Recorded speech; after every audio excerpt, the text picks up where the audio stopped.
The National Leprosarium. The wind howled as Steve parked his van outside the old Carville Hansen Disease Center.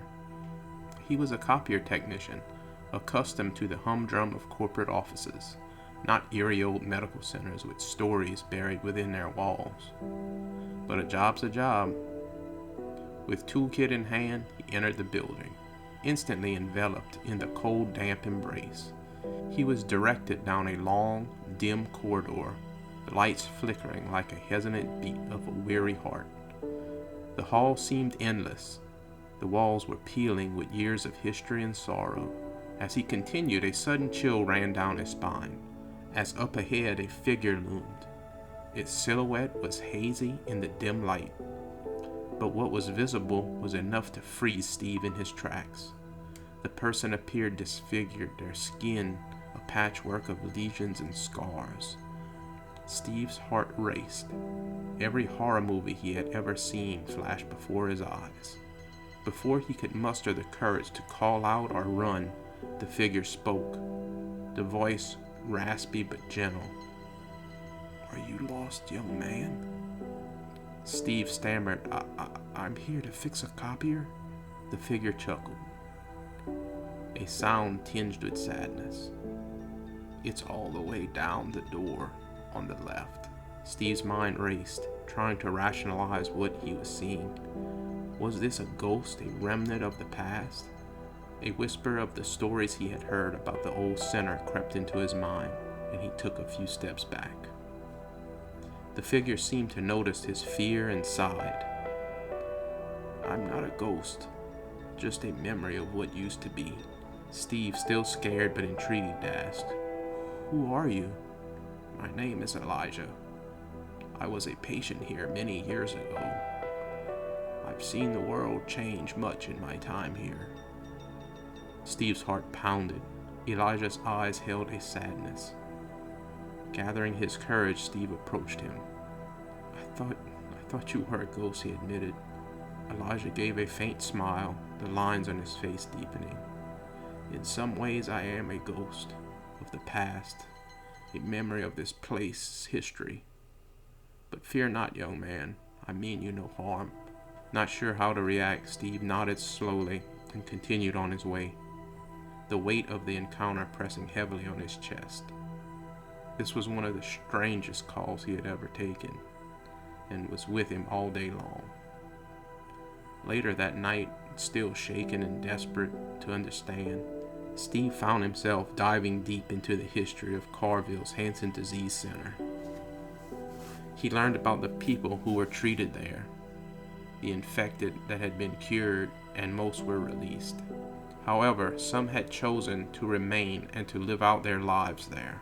Most of the patients that chose to stay had been there since they were kids. He then realized that the figure he had encountered was a former patient of the Hansen disease program, and that he was living out his life on the grounds. His ignorance and fear had caused him to see a ghost instead of a person with a history, a story, and a life. Here is the brief history of the Hansen Disease Center. Carville's Hansen Disease Center, situated in Carville, Louisiana, stands as a poignant symbol of the history of the Hansen disease program, commonly known as leprosy. Established in the late 19th century, the center originally began as a state-run facility for leprosy patients. However, in 1921, the federal government took over its operation and renamed it the National Leprosarium of the United States. Due to the prevailing stigma and misconceptions about Hansen's disease, patients were often involuntarily sent to Carville. Here they were isolated from the general public both for treatment and to mitigate public fears about the spread of the disease. Over time, the facility became more than just a hospital. Despite being isolated, patients formed a self-sustaining community, complete with its own newspaper, chapel, post office, and recreational events. This community helped many cope with the challenges of their diagnosis and the separation from their families. Carville played a pivotal role in the research and treatment of Hansen's disease. It was at this facility that the first effective treatment for leprosy was first tested in 1940. This drug revolutionized the treatment and improved the prognosis for many patients. As understanding and treatments for Hansen's disease evolved, the strict isolation policies at Carville were rescinded. By the latter half of the 20th century, compulsory isolation was ended, and the center's focus shifted more towards research and rehabilitation. Today, the active treatment center was eventually closed in the late 20th century. The legacy of the facility and its patients is preserved at the National Hansen Disease Museum, which now occupies the site. The museum serves as an educational and commemorative space, chronicling the history of the disease and the lives of those who resided at Carville, and the medical advancements achieved there. Today, you can visit the National Hansen Disease Museum in Carville. It's open to the public. You can learn the history of the grounds and the disease itself there.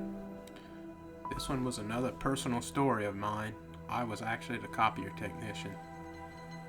Once again, don't forget to like and subscribe. We have more stories coming out soon.